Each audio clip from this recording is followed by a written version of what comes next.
Welcome back to Momentum Bank Ballpark. Rockhounds opening day. Live coverage continues. I'm Jenna Elique with Corey McIntyre. And of course, you guys know if you've been with us, we got a whole crew all around the ballpark. Hey, well, Jordan was right. Today out in Austin, it was brutally hot outside, but almost perfect because Kohama, the undefeated team in 3A, maybe the hottest team in softball. The prologue to this book opens up with this matchup during the 1988 season. That was nearly 40 years ago. 40 years later, the rivalry, well, it's still going strong. So what goes hand in hand with a new PA announcer? A new slate of walk-up songs. Get those dancing shoes ready as News West 9 Sydney Jolivet has more tunes with the Rockhounds.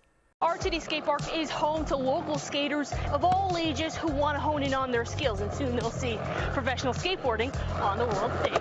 Corey McIntyre, look at all those Permian fans behind him. He's at our game of the week at Ratliff Stadium. Jason Freund is out at a Sound Broadband Stadium, and Tyler Dupnick took the trip out to People's Bank Stadium. Local legend, two-time Olympian, U.S. 800-meter record holder, Midland High grad, so many things that we could say about the man Bryce Hoppel here. He's going to be throwing out the first pitch tonight. What does it mean to you to come back here and, get to be a part of this community event of the Rockhounds back to the playoffs, but also you get to come back to Midland, throw out the first pitch? I mean, it means so much to me. I grew up here. Well, Alex, it's always a super fun and exciting time when we get a representative from the Permian Basin in a state championship game. Like you mentioned, the Lady Cats trying to make history. 1974, that is the last state title coming into tonight. The last time these two squads behind me duked it out, it was back in 2021. Franklin won that contest 55-36. Be sure to tune in tonight at 10 for full highlights from this matchup. But Midland is not the only place where there is postseason basketball. Corey McIntyre is out in Monahans for a basin battle and for a by-district championship. Corey, how's it going? Thursday night football, high school edition, and it's an old historic matchup that headlines all of the action. That's right, it's Permian and Abilene.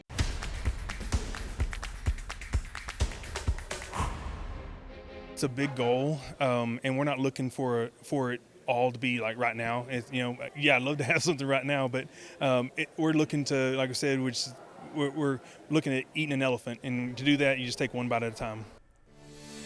Well, it's time to pull out a fork and knife over at Odessa High for a $5.5 million project. OHS head football coach and athletic coordinator Eric Hartman proposing a plan to fund an indoor facility tonight in a special town hall meeting. Coach Hartman is now asking the Bronco Nation for help, not just with immediate funding, but with a commitment to get this project off the ground. This isn't the first time the Bronco faithful have tried to pull funds together for a facility like this, but this is all just part of Coach Hartman's overall goal to bring pride back to the West Side School. And moving to junior college baseball in Odessa, the OC baseball team is earning recognition for its no-hitter from last Friday. It all started with the exceptional performance from starting pitcher Daniel Lopez. The righty tossed 13 strikeouts in 8 innings with 2 walks and no hits. The freshman collected national and conference pitcher and Player of the Week honors in return. The reliever, Jack Barr, came in to finish the job, posting a clean slate too. The momentum swing came because of the starters' confidence that became contagious through the rest of that pitching staff during the series sweep of Frank Phillips. It's very gratifying as a coach because the work that he's put in is starting to pay off, and that belief system is in place now for him where he can be the guy. He knows how to be the guy. And the thing is our next outing was a one-hitter by our next starter. So, they're feeding off of each other. It's like they're pushing each other to see who can do more. The local JUCO baseball teams are just red hot right now, and that carries over to Midland too. The Shabs continue to climb the NJCAA Division I polls, now ranked as the number 5 team in the country. The Tull City team has been powered by a 17-game win streak and is fighting for that top spot in conference. MC, OC, and New Mexico Junior College all have an 18-2 record in league play. Number 77.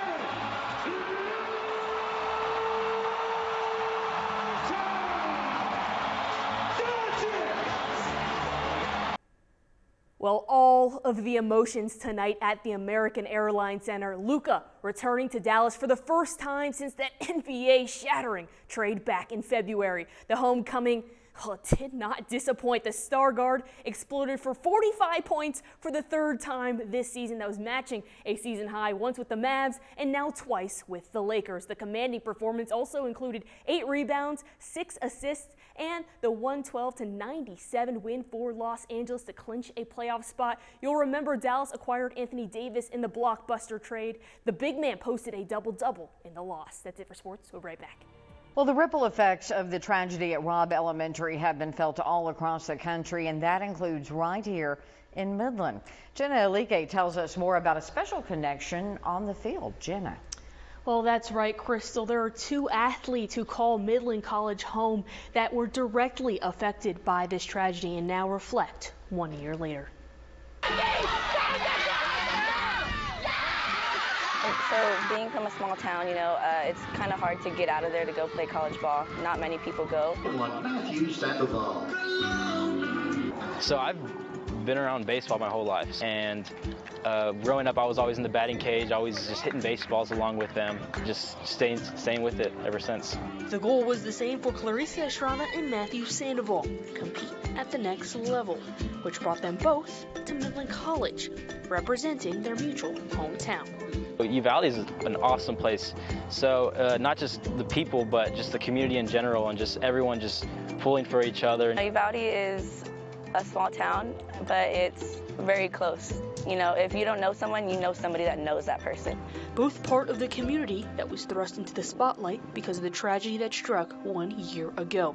Estrada on a high school senior trip, and Sandoval home on summer break.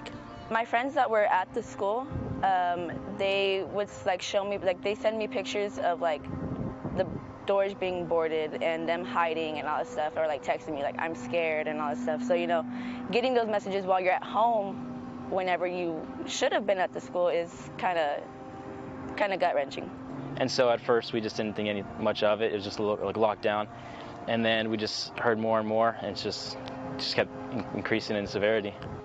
The city of Uvalde now on the map. The biggest tragedy about it is Uvalde is just this beautiful town with Concan, the Frio River right there, and just people seeing Uvalde as this and not just the close group of people who are kindly and loving and friendly. Nobody knew where Uvalde was, and now we're only remembered because of that. And so it's kind of hard because I think people that live in Uvalde, we really do take pride in living there. Now these 2 Midland College athletes take it upon themselves to show people another side of Uvalde, carrying the 21 lives lost with them. I know that a lot of those kids, they played sports, and being able to come to the next level and play, it's all for them. I wear number 21 on the baseball field, and it just means a lot more now. I've worn it the past 2 years, but now it just means so much more. Just knowing these families and just knowing the events that took place, just kind of playing for something else other than the sport of baseball. Clarissa and Matthew wearing the jerseys with Midland across their chest, but now play for Uvalde, their hometown.